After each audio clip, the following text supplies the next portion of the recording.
బులెటిన్లో breaking news చూస్తున్నాం. CM Jagan పై దాడి కేసులో పురోగతి. వడ్డెర కాలనీకి చెందిన 10 మంది యువకులపై అనుమానం.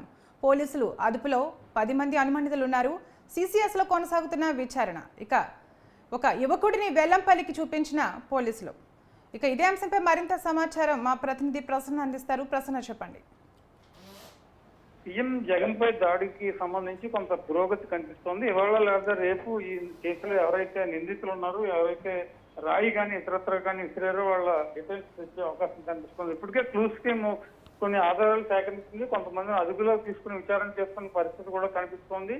సెల్ ఫోన్ డేటా ప్రకారం కూడా కొన్ని నిర్ణయాలు తీసుకుంటూ ఉన్నారు. అయితే అవి ఈ విచారణ దర్యాప్తు అంశాలన్నీ కూడా కొంచెం సీక్రెట్ గా పెట్టారు. ఎందుకంటే ఒకేసారి ఓపెన్ చేస్తే కనుక ఒక కేసు విషయంలో కొంత క్లారిటీ ఉంటుంది.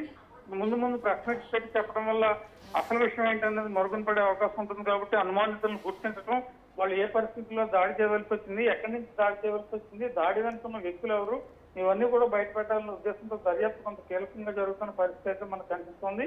అందులో భాగంగా ఇవాళ సాయంత్రం కానీ రేపు కానీ క్లూస్ టీమ్ ఇచ్చిన ఆధారాలు, అదేవిధంగా టాస్క్ ఫోర్స్ పోలీసులు ఇచ్చిన ఆధారాలు ఇవన్నీ దృష్టిలో పెట్టుకుని ఈ కేసుకు సంబంధించి పురోగతి ఏ రకంగా ఉంది, ఎవరెవరు వ్యక్తులు ఇందులో ఉన్నారు అనే దాని మీద కూడా కొంత నిర్ణయం తీసుకున్న అవకాశం ఉంది. ఇప్పటికే అనుమానాస్పదంగా ఉన్న వ్యక్తులను కూడా గుర్తించారు. వాళ్ళందరినీ కూడా అదుపులోకి తీసుకున్నారు.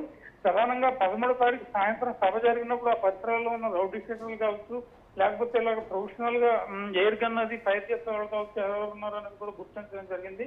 ఇవన్నీ దృష్టిలో పెట్టుకుని పోలీసులు దర్యాప్తు తర్వాత ఇవాళ రాత్రికి లేదా రేపు ఉదయానికి కొంత కేసుకు సంబంధించి స్పష్టత వచ్చే అవకాశాలు అయితే మనకి కనిపిస్తున్నాయి. Okay, right. Thank you Prasanna.